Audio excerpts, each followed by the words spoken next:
Zaburi ya 92 turasoma iyi 200 wa 12 n'uwa 13. Haravuga ngo umugororotsi azototahara nk'ikigazi, azoshigwa hejuru nk'igiti cy'isederi cy'Ilebanone. Abatewe mu rugo rw'Uhoraho bazototaharira mu nyubakwa z'Imana yacu. Amen. Dusangwe umwaka wo gutotahara mu izina rya Yesu Kristo. Umwaka wo gutotahara, sanga umwaka wo gutotahara, sanga umwaka wo gutotahara.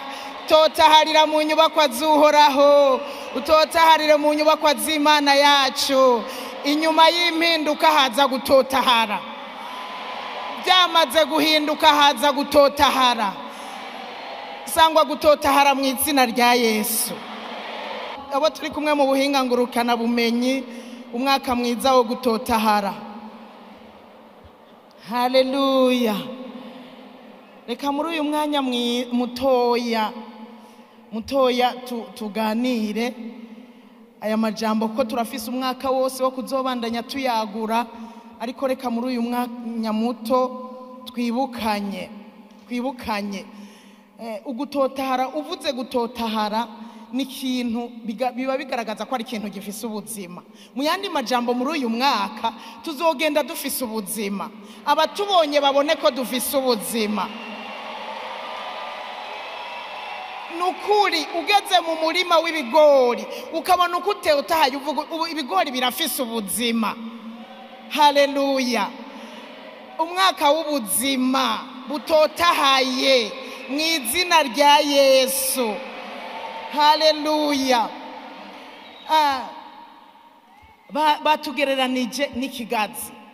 Batugereranije n'ikigazi ngo abagororotsi. Umugororotsi ubwa mbere ni umuntu yizeye Yesu, hanyuma akamwakira nk'umwami n'umukiza. Igihe cyose uzobona bavuze umugororotsi, uzumenye ko bavuze umuntu yizeye Yesu hanyuma akamwakira nk'umwami n'umukiza. Niwe mugororotsi. Aba nibo rero Bibiliya ivuze ko bazototahara nk'ikigazi. Batugereranije nk'ikigazi, igitegwa cy'ikigazi. Abo mu Rumonge nibo baca bavyumva cyane, kumbure n'abandi, hariho abandi barimo ibigazi cyane. Batugereranije n'ibigazi. Tubanze tuvuge ku bitegwa. Igitegwa kugira ngo gitotahare hariho ibisabwa. Igitegwa nivuge igitegwa kugira ngo gitotahare hariho ibisabwa. Icyambere gisabwa ni ugutegwa mu ivu ryiza. Ikigira kabiri gisabwa ni imvura. Ikigira gatatu ifumbire. Ikigira kane izuba, umuco. Ivyo ni ibintu bine vya nyamukuru bikenewe kugira ngo ibitegwa bimere neza. Bimaze kuronka ibi bintu bine, igitegwa kirashobora gutotahara.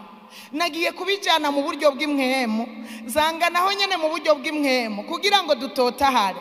Turafise ibisabwa kandi binyene bine: ivu ryiza, ifumbire, imvura canke amazi. Turabikeneye. Yesu ashimwe cyane. Rero ikigazi navuze ko batugereranije n'ikigazi. Masha, nukuri nagiye gusanga turahiriwe muri uyu mwaka.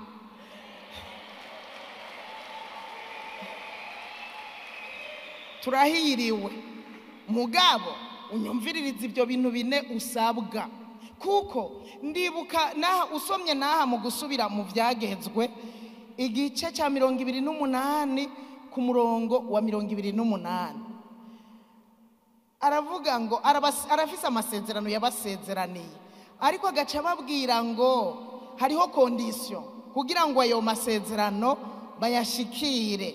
Hariho condition. Reka ndabasabye tuyisome uyu murongo wa mbere nyene. Havuga ngo nimwagira umwete wo kumvira Uhoraho Imana yanyu, mukitondera ibyagezwe byiwe byose, mukitondera ibyagezwe byiwe byose ndabagera uyu munsi mukabishitsa. Uhoraho Imana yanyu azobashira hejuru gusumba amahanga yose yo mu isi.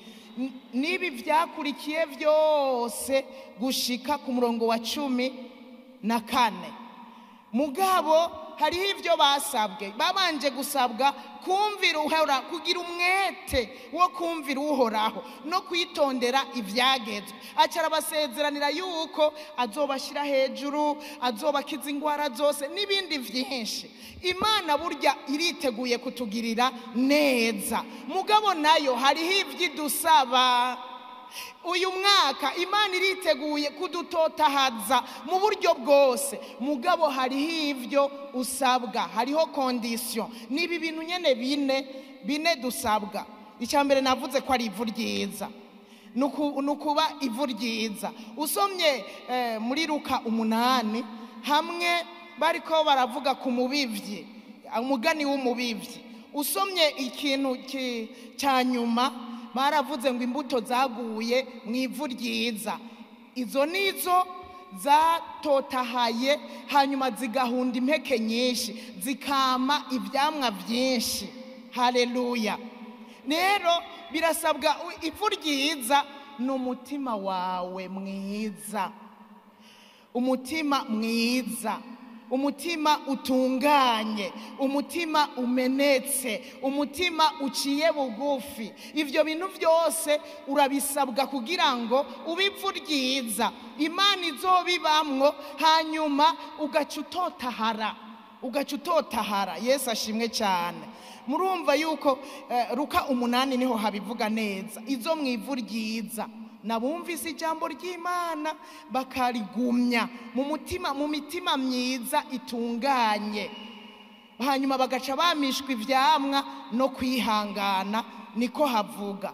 Rero turasabwa irivu ryiza, turasabwa kugira umutima mwiza, tugira imitima myiza. Icya kabiri itunganye. Ikigira gatatu imenetse. Usomye muri Yesaya 57 murongo wa 15, Imana niyo yavuze ngo mbana n'abafise umutima umenetse kandi baciye bugufi. Umutima umenetse ni ujanjaguritse kandi baciye bugufi, abo nibo tuzobana, niko Imana yavuze. Hanyuma ngo ace ahembura imitima y'abaciye bugufi kandi bafise imitima imenetse. Imana yarasezeranye kubahembura, yarasezeranye kubatotahaza. Haleluya. Icyo usabwa rero nuko ivu ryiza, utahure kutegeza kugira umutima mwiza, umutima utunganye. Iyo bavuze ngo ujya muntu n'intungane, aba ari umuntu batama baronka ivyo bamwagiriza, nukuvuga atabibi bimwagira, nawe nyene muri wakumva ko atamutima umwagiriza ikibi. Ivyo rero nivyo dusabwa. Ico nico cyambere. Hanyuma ikindi dusabwa kandi kwihangana, kugira umutima wihangana, naco nyene gitegerezwa kuba muri wewe. Turakwiye kwihangana kugira ngo nitwamara gukora ivy'Imana igomba tuze duhabwe ivyasezeranywe. Burya utihanganye ivyo gutotahara ntibizoba ivy'iwawe. Uyu mwaka rero uzokubera umwaka wo kugira umutima wihangana. Ikigira kabiri navuze ko ari ifumbire rero hariya muri fomi badukorera amafumbire atandukanye. Hari ifumbire yo gushira ku bwa mbere, hari ifumbire ya totahaza, hariho n'ifumbire yitwa totahaza. Ifumbire rero burya iratuma ibintu bitotahara. Ifumbire rero kugira ngo uzototahare, ifumbire ya mbere ni ijambo ry'Imana. Niyo fumbire yawe, niyo fumbire y'umutima wawe. Ijambo ry'Imana rizobe muri wewe kandi rigwiriye. Iyo niyo fumbire kugira ngo bize bikunde utotahare muri uyu mwaka. Ifumbire ni ijambo ry'Imana. Zaburi 1 niho havuga hari ibintu batubuza. Ibi bintu batubuza muri iyi Zaburi ya mbere, ndakwinginga ibi bintu batubuza uzobireke, kuko usomye muri Zaburi ya mbere yaravuze ngo yarababujije kutagendera mu nama z'ababi, arababuza kutazohagarara mu nzira z'abanyabyaha, arababuza kutazokwicarana n'abacokoranyi. Aca arababwira ngo ariko ibikwiye kubahimbara bikwiye kuba mu byagezwe by'Uhoraho, ivyo akaba ari byo muca mushira ku mutima ku murango no mwijoro. Haleluya. Ngo muzoca mumera nk'igiti gitewe hafi y'imigezi y'amazi, gitotahara kandi bigatako kikama mu gihe cyaco. Haleluya. Rero turasabwa kwirinda kugendera mu nama z'ababi, guhagarara mu nzira z'abanyabyaha, kuticarana n'abacokoranyi. Ivyo uyu mwaka bizobe kure yacu, ariko duce duhimbagwa no kuba mu ijambo ry'Imana. Tuze dusome ijambo kandi turibike mu mitima myiza itunganye, imitima yihangana, imitima imenetse iciye bugufi. Rizoba ifumbire ryiza muri twebwe, hanyuma duce dutotahara. Irindi fumbire rigira kabiri n'amasengesho y'ibihe byose. N'amasengesho y'ibihe byose. Paulo yahanuye abanyefeso gusenga ibihe byose, mu buryo bwose bwo gusenga no kwinginga, kandi tukaba maso ibihe byose. Tukaba maso, dusengere muri mwemu ibihe byose. Iyo ni fumbire izofumbira wewe abantu niwasohoka hanze bakubona utotahaye, hanyuma nibakubaza bati mbega bite kutotahaye. Jewe nari agafumbire nyene, narifumbiye n'amasengesho, narifumbiye n'ijambo ry'Imana. Haleluya. Amasengesho y'ibihe byose, amasengesho y'ubudasiba, amasengesho yo ku murango no mwijoro, amasengesho yo mu buryo bw'imhemu, yo mu mhemu. Apana amasengesho yo gusengera indya. Nandya dusengera turi mu mhemu ndabarahi.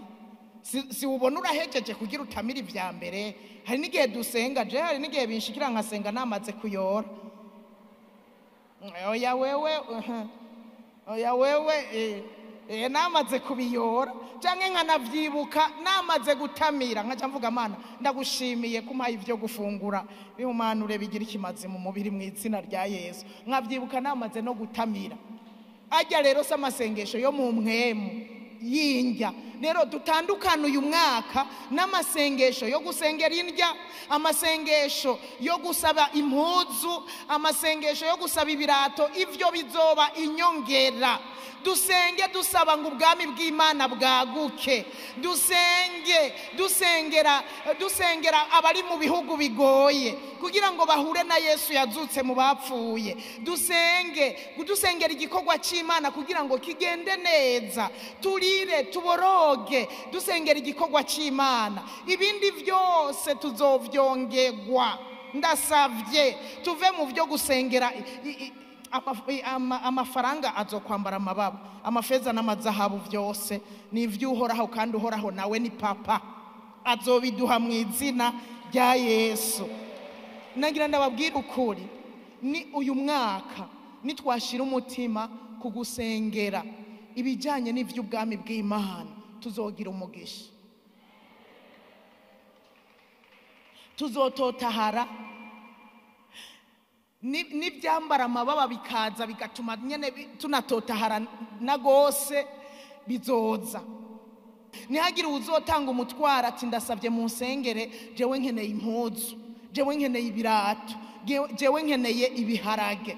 Nukuri ushobora kuzoja gusenga wabibuze, ni sawa. We uritwararika ivy'ubwami bw'Imana, uzurabe kudasanga ibiharage vyaje vyagusanze muhira, canke ngo yisonzeshe iminsi 3 iminsi ngahe, naho yoba demi-journée ariko arondera ivyambagwa. Imana yambika amashugwe yo ku misozi, Imana iha inyoni ivyo kurya zitarima, igaburira ibikona. Izobura kutugaburira twebwe? Izotugaburira mu izina rya Yesu. Uze wiha ifumbire yo gusenga ibihe byose, usengera ubwami bw'Imana, usengera abakozi b'Imana kugira ngo bahabwe ibikwiriye, nabo bagende bamamaza ubutumwa bwiza. Imana ibindi byose izobitwongera mu izina rya Yesu. Uyu mwaka rero si uwo kwisengera, ni uwo gusengera ubwami bw'Imana.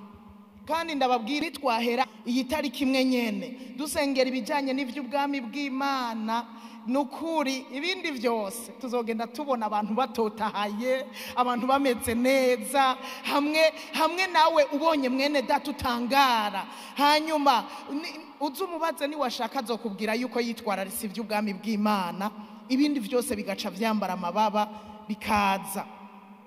Ikigira gatatu, ibitegwa bikeneye kugira ngo bimererwe neza. Twavuze ko bikeneye imvura, bikeneye amazi kugira ngo bikure neza. Amazi rero ariyo mvura. Burya imvura ni Kristo Yesu. Nagiye gusoma ijambo ry'Imana nsanga ni wagumana mu migenderanire myiza na Kristo Yesu. Ari hanyuma ugacugiranira imigenderanire myiza na Mpwemu Yera. Inzuzi zizodudubiza muri wewe, hanyuma n'ugutotahara utotahare, uce wama n'ivyamwa bigaragare. Haleluya. Usomye muri Hosea 14 uyu murongo wa 5 n'uwa 6 haravuga ngo Israeli nzomubera nk'ikime, nawe azoshurika nk'ikirungu, ashora imizi nk'ibiti vy'i Lebanoni, amashami yiwe azogasara, ubwiza bwiwe buse n'igiti cy'umwelayo, no gutamirana kwiwe kumere nk'ibiti vy'i Lebanoni. Haleluya. Gumana mu migenderanire n'umwami wacu, gumana imigenderanire myiza n'Imana, uzototahara. Niwe mazi meza. Mpwemu Yera ntukamuzimye, reka gume muri wewe. Niwe mazi meza, uzototahara mu izina rya Yesu Kristo. Mbere ugire n'ubumote bwiza, n'abandi naho uciye uvuze uvuga neza, ugira ubumote bwiza aho uciye, bumva ijambo ry'ukuri aho uciye. Haleluya, haleluya. Usomye no muri kino gice cya 6 cya Hosea harabivuga neza, niho uca ubitahura neza. Igice cya 6 umurongo wa 3 Hosea: enda tumenye Uhoraho, tugire umwete wo kumumenya. Nk'uko umutwenzi ataco ubuza kuza, niko nawe azotuza ko nk'imvura y'umutasuro inyosheje hasi. Haleluya. Nitwagira umwete wo kumenya Uhoraho, azotuvomerera. Niwe mazi meza, azotuvomerera, hanyuma tubone gutotahara mu izina rya Yesu Kristo. Nico gituma navuze ibyo kwitwararika muri uyu mwaka, witwararika iby'Imana, witwararika iby'Imana. Nagira ndakubwira ngo ni witwararika uzototahara nta kabuza. Ico nico usabwa kugira ngo uzototahare. Nuzototahara kubera wagumye mu ishuka ukaryama cyane, ngo waryamye cyane agira amagara meza, waryamye cyane araruhuka bimera neza. Oya, Bibiliya yatubwiye ngo dutotaharire hehe? Mu nyubakwa z'Uhoraho. Dusabwa gutotaharira mu nyubakwa z'Uhoraho. Hanze mu mashuka bimwe byo guherayo siho tuzototaharira. Haleluya, haleluya. Ikindi kizotuma dutotahara nukwizigira Uhoraho. Twame tumwizigiye mu bihe byose, mu bihe bigoye n'ibitagoye, uze wizigira Uhoraho. Bazokubona utotahaye batangara. Yesu ashimwe. Bazokubona utotahaye. Erega utizigiye Uhoraho mu bihe bigoye ni handi usanga wajonjogoye, mu yandi majambo ucumera nk'uwaravye. Ariko wizigiye Uhoraho agusubizamwo inkomezi, ugaca uhagarara neza. Na Bibiliya irabivuga muri Yeremiya 17 hariya ku murongo w'7. Abizigiye Uhoraho yuko bameze nk'ibiti bitewe hafi y'imigezi y'amazi, kandi ngo nibo bahiriwe bahiriwe, nibo bahiriwe, baca bamera nk'ibiti bitewe hafi y'amazi, byama bitotahaye kandi vyama no mu gihe c'uruzuba bikama ivyamwa. Haleluya. Mu gihe c'uruzuba wizigiye uhoraho, rega uruzuba ni vya bibazo, uruzuba nugupfisha, uruzuba nukubura ivyo wari ukeneye, uruzuba nuguhamwa, uruzuba nibibazo bitandukanye umuntu ashobora guhura navyo. Rero niwizigira uhoraho uzoba nk'igiti gitewe hafi y'amazi, gishorera imizi yaco muri ya mazi nyene, hanyuma nticumva izuba ngo niyo ryatse, nticumva izuba. Ibibazo no kuvuga ngo bije biza bisanga wizigiye uhoraho, biraza bigasanga urizigiye ko Imana ari umutabazi, biraza bigasanga ivyizigiro vyawe bishinze mu Mana, ahubwo ugaca ushima Imana, aho kubabara, aho kujondamika izosi, ugaca ushima Imana, hanyuma vya bibazo bikamaramara bikarengana, ugasigara utotahaye. Uwo muhuye yari yibaza ko wapfuye urupfu rubi, kumerewe nabi, akaza asanga uriko uratwenga, uririmba ishimwe. Haleluya. Abatotahaye bararirimba ishimwe, abatotahaye bagaragaza umunezero mu maso habo, abatotahaye n'aminkanyari no mu busaza. Bibiliya yavuze ngo no mu busaza baba bacama. Haleluya. N'aminkanyari oyaye bama batotahaye nyene bameze neza. Ikigira kane navuze ko ari umuco. Umugororotsi yakiriye Yesu nk'umwami n'umukiza, aba yakiriye umuco w'ukuri muri we. Mu yandi majambo, wa muco ni wo mumurikira, wa muco ukenewe kugira ngo vya bindi bitegwa bikeneye bibironke, uburi muri we, ari we Kristo Yesu. Rero uzugumana imigenderane, kuba waramwakiriye ni kimwe, kugira ngo bikunde uzutotahare. Ndabandanya kuvuga ngo ugiriranire iyo migenderanire myiza n'umuco w'ukuri, ari wo Kristo Yesu. Haleluya. Ari wo Kristo Yesu, niho bizokunda ugakora ibikorwa vyiza, niho bizokunda ugakora ibikorwa vyiza, ibikorwa vyo mu muco. Kuko abadafise uyu muco wapi, ntibama ivyamwa vyiza, ariko bakora ibikorwa bibi. Usomye aha muri Yohana 3 umurongo wa 19 gushika kuri 21 haravuga ngo uku niko gutsindwa, kuko umuco waje mw'isi, ariko abantu bagakunda umwiza kuruta umuco, kuko ibikorwa vyabo ari bibi. Abantu basa umwiza, ibikorwa vyabo ni bibi, banka ko bija hagaragara, banka ko bija ku muco. 20 haravuga ngo kuko ukora ibibi wese yanka umuco, kandi ntaza ku muco kugira ngo ibikorwa vyiwe ntibihanwe. Ariko ukora ivy'ukuri aza ku muco kugira ngo ibikorwa vyiwe biseruke ko vyakorewe mu Mana. Haleluya.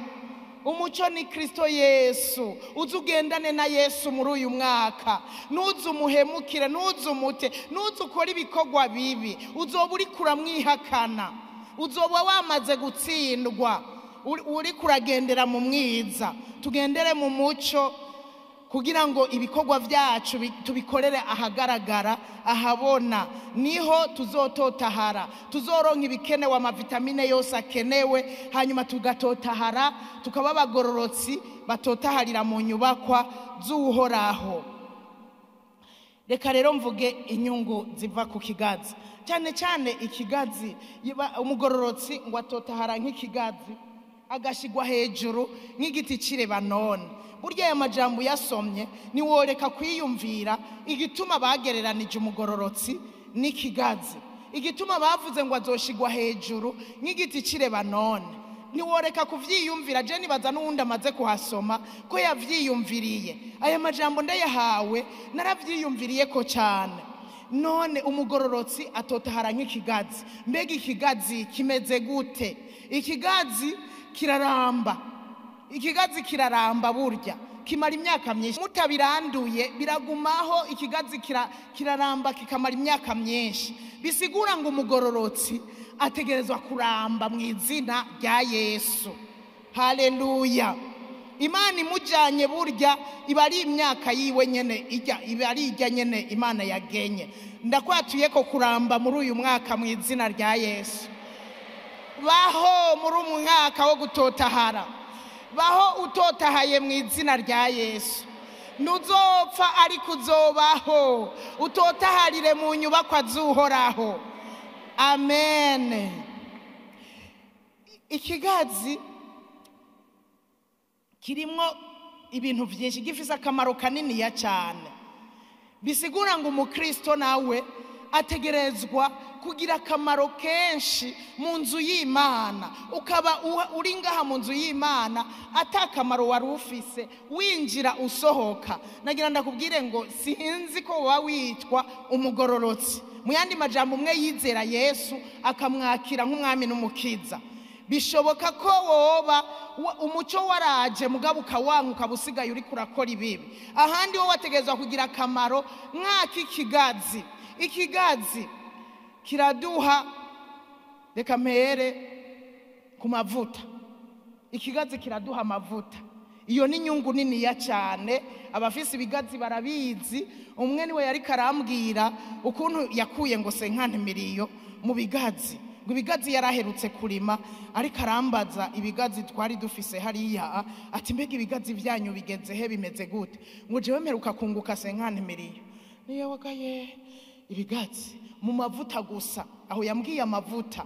Hanyuma acarambwira ukuntu imise yayigurishije, ukuntu ibintu byose bijya bideshe byose yabigurishije, byose biraza bizana amafaranga yiyongera ku mafaranga y'amavuta, yunguka amahera menshi cyane.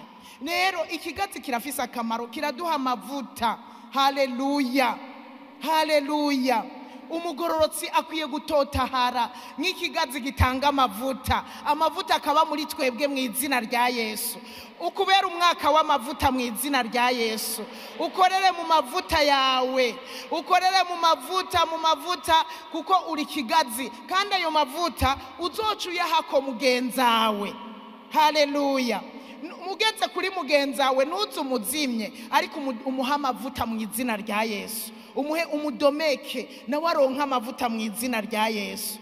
Ikigazi kiraduha muri rya mise barakuramwe amasabuni yo kumesa.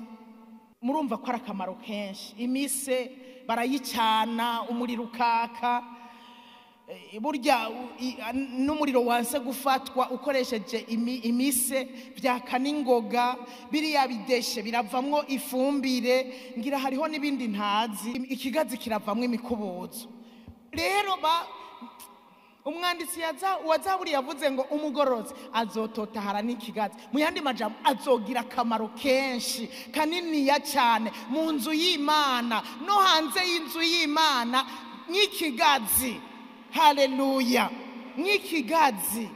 Yesu ashimwe cyane. Tugira akamaro mu nzu y'Imana. Uyu ni umwaka wo kugira akamaro mu nzu y'Imana. Wewe wahora winjira usohoka, plus jamais. Ingo ukore, ingo hani mu nzu kwa data, hani mu muryango, ingo ukore nawe ugira icyo ukoze, ubera akamaro abandi, ugirira ikimazi abandi. Ibi byose twabonye si ikigazi kibibenefisya, ariko n'abandi babenefisya izi nyungu zose z'ikigazi, akaba aribo babyunguka, akaba aribo babironka.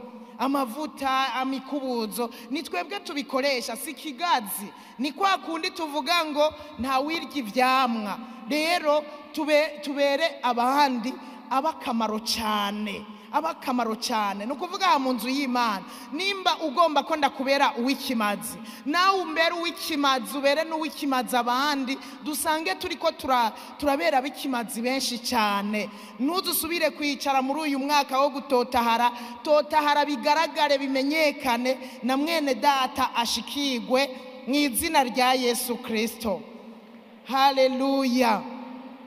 Kandi rero si ibyo gutotaharira hanze y'inzu y'Imana, ni ugutotaharira ngaha mu nyubakwa z'Imana, kubera niwatotaharira hanze y'inzu y'Imana bizoba ivy'akanya gato. Mu kanya gato uzoba waravye, uzohura n'uruzuba hanze y'inzu y'Imana, uzohura n'isegenya, usange watwawe n'imivo, waguruwe n'umuyaga, ari byo vya bibazo n'ingorane hanze y'inzu y'Imana. Ingutotaharire mu nyubakwa kwa data, aho Imana iba, aho ubwiza bw'Imana buri, aho ubushobozi bw'Imana buri, aba ariho uza gutotaharira. Hanyuma niho uzosanga wagize ikimazi muri byinshi cyane mu izina rya Yesu Kristo. Bavuze ngo umugororotsi ashigwa hejuru nk'igiti cy'isederi cy'Ilebanoni. Igiti cy'isederi cy'Ilebanoni, usomye amateka yacu, ibiti by'Ilebanoni, ayo masederi, ngo n'amasederi atera amafyeri abantu b'Ilibani hariya Ilebanoni nyene. Abatera amafyeri kuko n'ubutunzi bafise budasanzwe. Burya Imana kutugira mu nzu yayo yategeza kubona ko ifise ubutunzi, nk'uko aya masederi ari ikimazi kuri bariya abantu b'Ilibani. Aya masederi n'amasederi aba maremare cyane, ngo agashikira imetero 40. Ibaza igiti gipima imetero 40 uduga hejuru, kandi ngo nibiti vyagutse cyane bikagira heyo y'imetero 10. Nukuvuga bikaguka gutya imetero 10 no hirya no hino gutya imetero 10. Urumva nibiti birebire kandi vyagutse, nukuvuga ngo biratanga n'igitutu. Reka muri uyu mwaka tuzobe ibiti vyo kugamamwo mu izina rya Yesu Kristo. Abantu bazotugamwemwo baruhugwe, nibahure n'izuba, uzoguhungirako, uzohungira musi yawe cyangwa bagaguhungirako ntazohure n'uruzuba mu izina rya Yesu, cyangwa imvura y'isegenya ntizomushikire mu izina rya Yesu. Ariko bavuze yuko umugororotsi ashigwa hejuru, nukuvuga ngo ibi biti ni birebire, abari hirya no hino bose, aho uri hose, aho uhagaze nguri Libani, urabona ivyo biti, urabibona aho uri hose. Nawe ndakwifurije uyu mwaka wo gutotahara, hamwe no gutotahara bizotuma ushigwa hejuru mu izina rya Yesu. Mu yandi majambo nagiye gusanga ari umwaka wo gushigwa hejuru, ni umwaka wo gushigwa hejuru. Totaharira mu nyubakwa z'Imana, kandi ivyo bizogushira hejuru mu izina rya Yesu. Kandi vy'ukuri wararonse ifumbire, ukaba uri ivu ryiza, ukaba wararonse imvura, ukaronka umuco, nagira ndakubwira uzototahara hanyuma ushigwe hejuru. Mu yandi majambo uzovugutigwa, hanyuma bigaragarira amaso ya bose, uronka umugisha, vya bindi vyambara amababa bize bigukurikire, hanyuma kandi nyene ushigwe hejuru, bimenyekane mu izina rya Yesu. Rero gutotahara kwawe nibizoba ivyo mwibanga, uzototaharira hagaragara, bose babibone. Haleluya, haleluya, haleluya. Sangwa gutotahara mu izina rya Yesu, ushigwe hejuru nk'igiti cy'Ilebanoni, hejuru, hejuru. Sangwa icubahiro, sangwa icubahiro, sangwa icubahiro. Mugabo kizoze gisanga ufise wa mutima mwiza uciye bugufi, niho bizokubera ivy'ikimazi mu izina rya Yesu.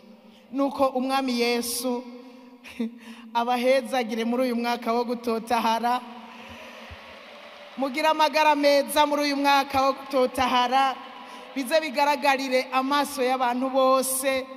Mwambara ubwiza, ubwiza, umuntu atotahaye asa neza, kandi no gutotahara uzokwambara neza. Abantu batotahaye no kwambara neza bambara neza. Haleluya. Uzosokoza n'imishatsi izototahara, izoshikirwa. Imishatsi izoshikirwa mu izina rya Yesu. Haleluya. Mu yandi majambo tuzovyagura, apana ivyo gutotahara nka cya giti Yesu yirukira ngo kirimwe ivyamwa agasanga n'amababi gusa. Tuzototahare ariko kandi twama ivyamwa apana vy'amababi gusa hatagiramwo ivyamwa. Tuzototahare ariko kandi twame ivyamwa bikwiranye no kwihana, abandi baturyeko bamererwe neza. Mu yandi majambo ivyo byose ndiko ndabivuga uca wumva ko muri uyu mwaka uzoba umugisha kuri benshi mu izina rya Yesu Kristo. Twese tuvuge ngo amen. Haleluya, haleluya. Tuve hasi twese wisengere bivanye n'aya majambo n'uyu mwaka wo gutotahara. Wisengere kugira ngo uzototaharire mu nyubakwa z'Uhoraho. Navuze ntuzorondere gutotaharira aho hanze uzohura n'uruzuba, aho hanze uzohura na vyinshi. Imiyaga y'ibihuhusi irahari pe, irahari. Uzohura na babacokoranyi, uzohura na babandi badebagura. Aho hanze uzohura n'abavuga amajambo menshi bitume bakuzimya. Uzototaharire mu nyubakwa z'Uhoraho kugira bikunde uzoba uw'ikimazi kuri benshi, nk'uko ikigazi ari ic'ikimazi, nk'uko isederi ishizwe hejuru y'Ilebanone, nawe uzoshigwe hejuru. Hamwe no gutotahara uzoshigwe hejuru bigaragarire amaso ya benshi. Data, mu izina rya Yesu Kristo turagushimiye uyu mwaka mwiza wo gutotahara. Inyuma y'impinduka zagiye ziraba mu mitima yacu, zagiye ziraba mu nzu y'Imana, zagiye ziraba mu miryango yacu, inyuma y'impinduka zagiye ziraba, turasenga Mwami ngo ubuzima bwacu buze butotoharire mu nyubakwa zawe muri uyu mwaka mu izina rya Yesu Kristo. Uyu mwaka wo gutotahara bize bigaragarira amaso y'abantu bose. Uyu mwaka wo gutotahara bize bigaragarire amaso y'abantu bose mu izina rya Yesu Kristo. Tuzoba bikimazi kuri benshi, dutotaharira hanyene mu nyubakwa z'Imana. Tuze twama ivyamwa vyinshi bikwiranye no kwihana mu izina rya Yesu. Abandi baturyeko niho natwe tuzogira umugisha, uzokwambara amababa ukadukurikira tukamererwa neza. Icyubahiro kizoherekeza umuntu wese, icyubahiro kizoherekeza umuntu wese. Aho azoja hose azogenda ashigwa hejuru nk'ibiti vy'Ilebanoni. Urakoze, turagushimiye, uri Imana nziza kandi igira neza. Turakiriye umwaka wo gutotahara mu izina rya Yesu Kristo. Amen.